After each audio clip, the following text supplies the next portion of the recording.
Hello everyone, स्वागत है आप सभी का लेट्स डिस्कस में। इस वीडियो में हम लोग पढ़ेंगे कक्षा 10, विषय होगा हमारा गणित और ये कार्यपत्रक नंबर 70 है जो कि दिनांक 18 जनवरी 2022 के लिए है, ठीक ना। तो इस कार्यपत्रक में हम लोग पढ़ने वाले हैं ठोस आकृतियों के संयोजन का आयतन। मतलब ठोस होंगे, उनके आकृतियों को हम लोग अगर जोड़ दें, मतलब एक से अधिक ठोसों को हम लोग जोड़ दें तो टोटल कुल मिला के उनका आयतन कितना होगा, इससे संबंधित प्रश्न हम लोग इसमें पढ़ेंगे, ठीक ना। तो देखिए यहाँ पर एक जो घनाभ होता है उसका आयतन क्या होता है, ये है हमारे पास घनाभ, इसका आयतन लंबाई गुणे चौड़ाई गुणे ऊंचाई होता है, ठीक है। चलिए L into B into H. अब एक घन जो होता है, घन का मतलब क्या होता है, जब एक घनाभ की लंबाई चौड़ाई और ऊंचाई तीनों क्या हो जाए, बराबर हो जाए, ठीक है, तो वो क्या बन जाता है, एक घन बन जाता है, ठीक ना। तो यहाँ पे घन का आयतन क्या हो जाएगा, लंबाई गुणे चौड़ाई गुणे ऊंचाई, यानी a इंटू ए और इन तीनों को गुणा करके a क्यूब आ गया, ठीक ना। तो घनाभ का आयतन कितना हो जाएगा, लंबाई गुणे चौड़ाई गुणे ऊंचाई, और घन का आयतन हो जाएगा a क्यूब, ठीक है। अब इसके आगे देखिए, ये है हमारे पास बेलन। तो बेलन का आयतन कितना होता है, ये होता है pi are square into H. H क्या है यहाँ पे, इस बेलन की लंबाई है, ऊंचाई है, ठीक ना। चलिए अब आगे बात करते हैं इसकी, क्या है, ये शंकु है, ठीक ना। तो शंकु का आयतन कितना होता है, यहाँ पे देख लीजिए 1/3 pi are square into H. H क्या है, ये हमारा हाइट है, ठीक ना, ऊंचाई है, ये वाला एकदम जो ऊर्ध्वाधर ऊंचाई है वो है, ठीक ना। तो शंकु का आयतन आपने देख लिया 1/3 pi are square into H. अब देखिए आगे यहाँ पे दिया है गोले का आयतन। गोला क्या होता है, एक बॉल जैसे होता है ना, ये हमारे पास गोला। और गोले का जो आयतन होता है वो कितना आता है, 4/3 पाई आर क्यूब, ठीक है, 4/3 पाई आर क्यूब। आर क्या है, यहाँ पे रेडियस है, ठीक है। अब अर्धगोला समझिए क्या होता है। अर्धगोला मतलब एक गोले को आधा से काट दें तो क्या बन जाता है, वो अर्धगोला बन जाता है, यानी ऐसा कुछ बन जाता है, ठीक है। और उसका आयतन कितना होगा, इसके आयतन का मतलब गोले के आयतन का आधा हो जाएगा, तो आधा कर दो तो ये 2/3 पाई आर क्यूब आ गया, ठीक ना। यहाँ पे देखिए ये कितना आ गया, 2/3 पाई आर क्यूब। चलिए तो ये हम कुछ बेसिक चीज़ें पढ़ लिए। अब इसके बाद पहले उदाहरण पर हम लोग आते हैं और इसको समझते हैं, ठीक है ना।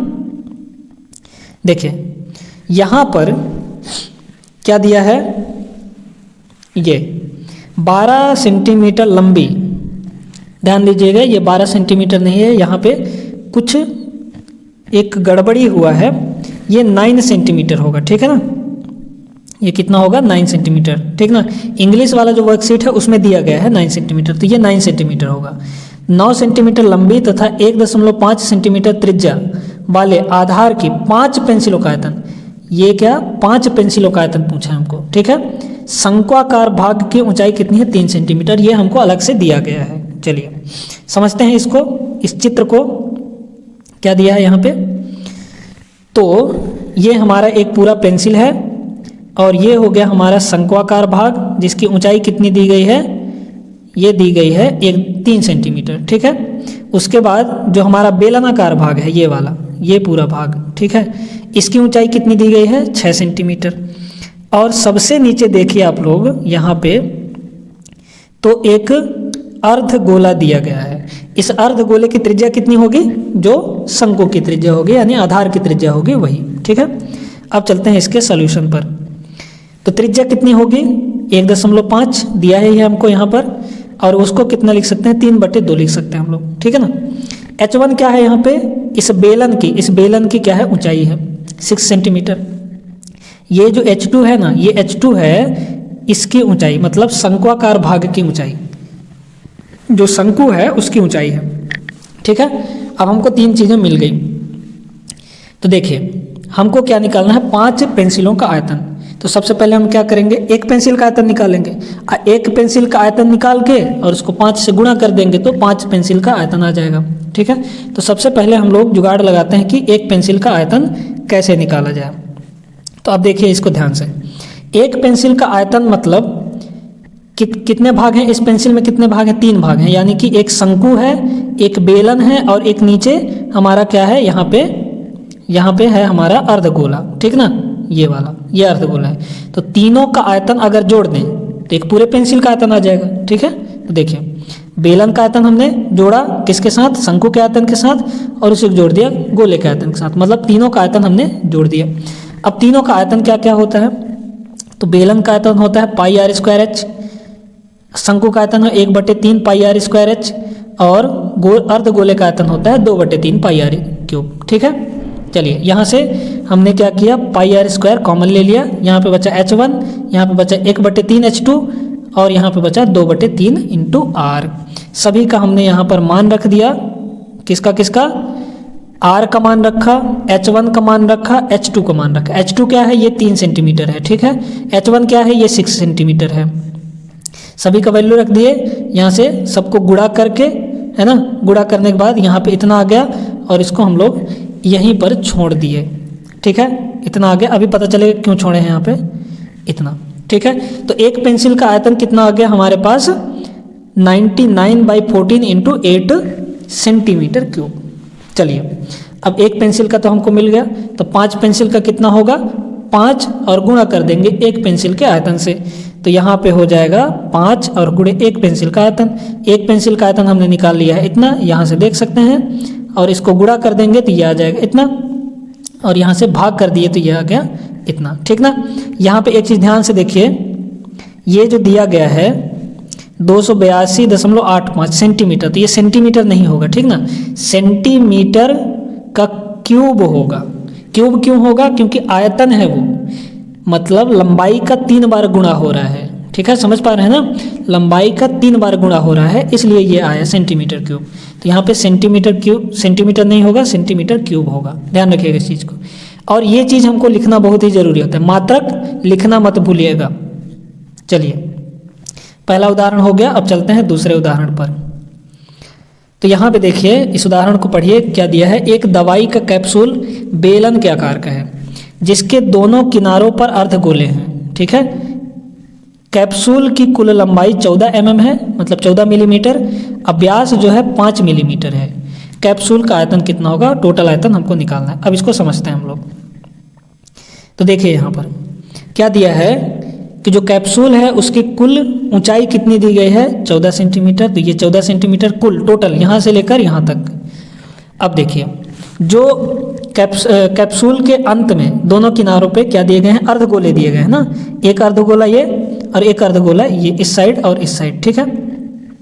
इन दोनों का डायमीटर यानी व्यास कितना दिया गया है, 5, तो रेडियस कितना हो जाएगा, त्रिज्या कितना हो जाएगा, 5/2, यहाँ पे लिखा गया है 5/2, तो ये भी 5/2 ही होगा, है ना, क्योंकि ये भी रेडियस है। इसके बाद ये भी कितना हो जाएगा, 5/2। तो ये वाला, मतलब अगर इसका कलर चेंज करके बताएं यहाँ पे, तो ये वाला हाइट और प्लस ये वाला हाइट, मतलब 5/2 प्लस 5/2 कितना हो जाएगा, 2 5/2, 2 से 2 कैंसिल होगा तो 5 आ जाएगा, मतलब ये वाला और ये वाला मिला के कितने हो गए, 5 हो गए। अब ध्यान दीजिएगा, तो इधर का, इस साइड का और इस साइड का 5 हो गया, तो बीच में कितना होगा, 9 होगा ना, क्योंकि टोटल ये कितना है, 14 है, तो 14 में से इधर का और इधर का घटा देंगे, तो इधर का और इधर का मिला के 5 है, तो 14 में से 5 घटाएंगे तो ये पूरा आ जाएगा, मतलब कितना आ गया, 9 सेंटीमीटर आ जाएगा, ठीक है। अब देखिए आगे, मतलब बेलनाकार भाग जो था उसकी ऊंचाई कितनी आ गई, यहाँ से देख सकते हो 9 mm आ गई, ठीक है। अब बेलन की त्रिज्या कितनी होगी, 5/2 mm होगी, यानी आधार कितना दिया था, व्यास कितना दिया था, व्यास दिया था यहाँ पे देखो 5 mm, तो त्रिज्या हो जाएगी अपनी 5/2 mm, यानी आधा हो जाएगा। वही चीज़ क्या होगा, अर्धगोले की भी त्रिज्या होगी, यहाँ से देख सकते हैं, ठीक है। अब बात करते हैं आयतन की। तो इसका आयतन, इस पूरे कैप्सूल का आयतन क्या होगा, इसका आयतन प्लस इसका आयतन प्लस इसका आयतन, मतलब 2 अर्धगोलों का आयतन और धन 1 बेलन का आयतन, ठीक है। यहाँ से साफ साफ दिख रहा होगा चित्र में आपको। तो कैप्सूल का आयतन यहाँ से हम लोग क्या लिखेंगे, एक तो बेलन का आयतन हो गया और 2 अर्धगोलों का आयतन हो गया। तो एक बेलन का आयतन कितना होता है, pi are square H plus 2, यहाँ पे क्यों लगाए हैं, क्योंकि 2 अर्धगोले हैं, और एक अर्धगोले का आयतन कितना होता है, 2/3 पाई आर स्क्वायर। यहाँ से पाई आर स्क्वायर हमने कॉमन ले लिया, अंदर बचा हमारा h प्लस 4/3 इंटू आर बचा, ठीक है। चलिए अब सभी का हम लोग क्या करते हैं, वैल्यू रख देते हैं, मान रख देते हैं। तो यहाँ से पाई का मान 22/7 हो गया, आर स्क्वायर यानी 5/2 इंटू 5/2, फिर यहाँ पे क्या है, h है, इसलिए h 9 सेंटीमीटर, 9 यहाँ पे देखिए ऊंचाई, अच्छा ये लंबाई कितनी दी गई है 9 सेंटीमीटर, ठीक है। तो 9 हमने रख दिया ये। उसके बाद यहाँ पे देखिए 4/3 है तो 4/3 और r का वैल्यू 5/2 हो गया, ठीक ना। तो इसको गुणा करके देख लेंगे तो इतना आ जाएगा। इसके बाद सबको गुणा भाग कर दिए तो इतना हो गया। फिर यहाँ से इन दोनों को भाग करके और जोड़ दिए तो इतना आ गया। कितना हो गया ये 31.97 mm³। यही हमारा उत्तर हो जाएगा। अब यहाँ पे mm³ लिखा है ना, ध्यान रखिएगा। हमारा जो ऊंचाई दिया था और रेडियस दिया था, मतलब त्रिज्या दिया था, वो मिलीमीटर में दिया था, इसलिए आयतन किस में होगा, मिलीमीटर³ में हो जाएगा, ठीक ना। तो इस चीज़ को यूनिट को लिखना मत भूलिएगा, mm³ मत लिखना भूलिएगा, ठीक है। चलिए तो ये हमारा हो गया, उदाहरण तो हो गए। अब चलते हैं हम लोग जो स्वयं प्रयास कीजिए कि 2 प्रश्न दिए गए हैं। पहला प्रश्न ये है, दूसरा प्रश्न ये है। इनको हम लोग अच्छे से हल करते हैं, ठीक ना। इनका सॉल्यूशन देखते हैं कि कैसे इनको हल किया जाए और उत्तर कितना आएगा हमारा, ठीक ना। तो चलिए चलते हैं, सबको सॉल्व करते हैं। तो देखिए पहला प्रश्न यहाँ पर दिया है हम लोगों को। बोला है कि 16 centimetre cross 12 centimetre cross 10 centimetre विमाओं वाले एक घनाभ से 2 सेंटीमीटर किनारे वाले कितने घन बनाए जा सकते हैं। मतलब एक घनाभ दिया है और उस घनाभ का जो लंबाई, चौड़ाई और ऊंचाई ये तीनों दिए गए हैं, ठीक है। एक घनाभ है, उसकी लंबाई, चौड़ाई, ऊंचाई, ये हो गया लंबाई, ये हो गया चौड़ाई और ये हो गया हमारा ऊंचाई, ठीक है। ये तीनों चीज़ें दी गई हैं हमको। अब बोला है कि 2 सेंटीमीटर किनारे वाले कितने घन बनाए जा सकते हैं। इस घनाभ से छोटे छोटे कितने घन बन सकते हैं, ठीक है। ये हमको घनों की संख्या निकालनी है। तो यहाँ पे जो घन का एक किनारा है, मतलब कितना दिया है 2 सेंटीमीटर दिया है, ठीक है ना। छोटे छोटे घन बनाने हैं कितने सेंटीमीटर का, उनका किनारा कितना होना चाहिए 2 सेंटीमीटर का। तो वही हमने लिख दिया, घन के किनारे a बराबर 2 सेंटीमीटर। अब एक घन जो छोटा सा घन होगा उसका आयतन कितना हो जाएगा। फार्मूला हमको पता है, क्या फार्मूला होता है a³ यानी इस साइड का मतलब किनारे का क्यूब। तो किनारा कितना है 2 का क्यूब कितना होता है 8 सेंटीमीटर, 8 होता है। और ये हो जाएगा सेंटीमीटर क्यूब, क्योंकि आयतन जो है सेंटीमीटर क्यूब में ही आता है, ठीक है। चलिए इस चीज़ को लिखना मत भूलिएगा सेंटीमीटर क्यूब को, ठीक ना, क्योंकि ये बहुत ही ज़्यादा इंपॉर्टेंट होता है। चलिए अब आगे चलते हैं। अब देखिए घनाभ की जो विमाएँ दी गई हैं, विमाएँ मतलब लंबाई, चौड़ाई और ऊंचाई, तीनों कितनी दी गई हैं 16, 12 और 10 सेंटीमीटर। तो घनाभ का आयतन अगर निकालें तो क्या होता है, लंबाई गुणे चौड़ाई गुणे ऊंचाई, ये होता है। लंबाई कितना है 16, चौड़ाई 12, ऊंचाई 10, ठीक है। इन तीनों को गुणा कर दिए तो इतना आ गया, ठीक है ना। चलिए अब हमको मिल गया घन का आयतन 8 सेंटीमीटर क्यूब, घनाभ का आयतन मिल गया 1920 सेंटीमीटर क्यूब। तो घनों की संख्या कितनी होगी, घनाभ का आयतन मतलब पूरे का वो जो बड़ा सा था घनाभ उसका आयतन और बटे एक छोटे घन का आयतन, है ना, यही तो होगा। तभी तो हमको घनों की संख्या पता चल पाएगी। और यहाँ पे आपके प्रश्न में हिंट भी दिया है कि घनों की संख्या घनाभ का आयतन बटे इस छोटे घन का आयतन होगा। तो घनाभ का आयतन कितना हमने निकाला है 1920 रख दिए, घन का आयतन कितना निकाला है 8। तो यहाँ से 1920 बटे 8 काट दिए तो आ गया कितना 240।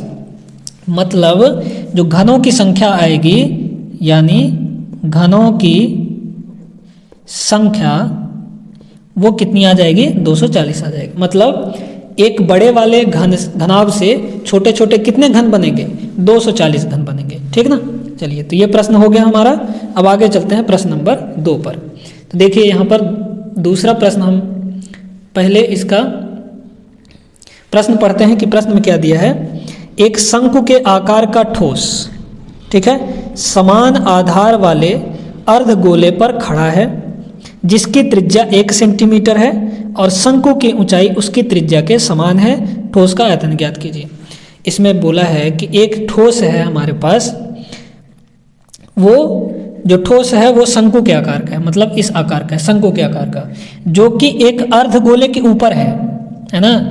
ये अर्धगोला हो गया, इसके जस्ट ऊपर ये रखा गया है एक शंकु, ठीक है, जिनका आधार क्या है एक ही है। इसका भी आधार शंकु का आधार और इस अर्धगोले का आधार। और त्रिज्या कितनी दी गई है 1 सेंटीमीटर, ये प्रश्न में ही बोला है कि त्रिज्या 1 सेंटीमीटर है और जो शंकु की ऊंचाई है मतलब ये वाली, ये कितना है, इसकी त्रिज्या के समान ही है। तो त्रिज्या 1 सेंटीमीटर है, इसलिए जो हाइट होगा, ऊंचाई होगा, वो कितना होगा, h बराबर 1 ही सेंटीमीटर होगा, क्योंकि प्रश्न में यही बोला है 1 ही सेंटीमीटर है, मतलब बराबर है त्रिज्या के। ठीक है, तो बोला है कि इस पूरे ठोस का आयतन क्या होगा। तो आयतन क्या होना चाहिए, पहले तो हम ऊपर वाले का आयतन लिखेंगे और नीचे वाले का आयतन, यानी शंकु का आयतन और धन कर देंगे अर्धगोले का आयतन, तो हमारा इस पूरे ठोस का आयतन आ जाएगा। ठीक है, तो सबसे पहले देखते हैं कि यहाँ की शंकु की त्रिज्या क्या होगी, मतलब इस वाले की त्रिज्या वही होगी जितनी अर्धगोले की त्रिज्या होगी। ठीक है, और वो कितनी होगी, 1 सेंटीमीटर, जो कि हमको दिया गया है। ठीक है, चलिए अब शंकु की ऊंचाई h बराबर 1 सेंटीमीटर, क्योंकि त्रिज्या के बराबर ही बोला था, h बराबर 1 सेंटीमीटर। ठोस का आयतन कितना होगा, इस पूरे ठोस का आयतन शंकु का आयतन और प्लस अर्धगोले का आयतन। ठीक है, दोनों को जोड़ दिए, दोनों का आयतन।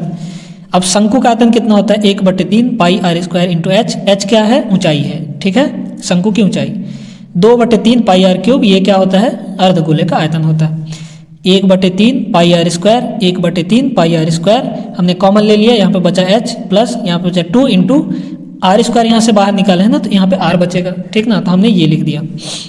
अब सभी का मान रख दो, 1/3 पाई का मान 22/7, r का मान 1 है, यहाँ पे देखो 1 सेंटीमीटर, तो 1 का स्क्वायर इंटू h कितना है हमारा 1 सेंटीमीटर, तो 1 प्लस 2 इंटू 1, r कितना है 1 सेंटीमीटर, रख दिया। 1/3 यहाँ से 22/7 इंटू इसका वैल्यू क्या होगा, 1 ही होगा, गुणा करेंगे तो कोई फर्क नहीं पड़ेगा। 1 प्लस ये कितना होगा 2, 1 + 2 3 हो गया, 3 से 3 कैंसिल हो गया, 22/7 आ गया। इसको काट देंगे तो ये आ जाएगा 3.14। अब यहाँ पे इसको देखिए, वॉल्यूम है ना, क्या है ये, वॉल्यूम है, माने आयतन है। तो आयतन किस में होता है, क्यूब में होता है। तो जब ये h और r सेंटीमीटर में दिए हैं, इसलिए ये सेंटीमीटर क्यूब हो जाएगा। ठीक है, तो इस चीज़ को लिखना मत भूलिएगा, क्योंकि ये बहुत ही इंपॉर्टेंट होता है, यूनिट लिखना, मतलब मात्रक लिखना। ठीक ना, जैसे मान लीजिए अगर यहाँ पे आप मात्रक नहीं लिख रहे हैं, तो एग्जामिनर जो होता है, कॉपी चेक करने वाला, उसको क्या समझ में आएगा कि यहाँ पे क्या है। आप हो सकता है कि मीटर क्यूब में निकाले हों, या फिर मिलीमीटर क्यूब में निकाले हों, या फिर सेंटीमीटर क्यूब में निकाले, तो यहाँ पे बताना जरूरी होता है कि ये किस मात्रक में है, किस में हमने निकाला है। ठीक ना, तो ठोस का आयतन कितना आ जाएगा, 3.14 सेंटीमीटर क्यूब। तो दोनों प्रश्न हमारे हो गए। आई होप कि आप लोग को अच्छे से समझ में आ गया होगा। तो ये वर्कशीट हमारा कार्यपत्रक 70 हमारा कंप्लीट हुआ। तो अगर आप लोग को वीडियो अच्छी लगी हो, समझ में पूरा अच्छी तरह से आ गया हो, तो वीडियो को लाइक कर दीजिए, चैनल को सब्सक्राइब कर लीजिए। मिलेंगे अगले वीडियो में अगले कार्यपत्रक के साथ, तब तक के लिए जय हिंद।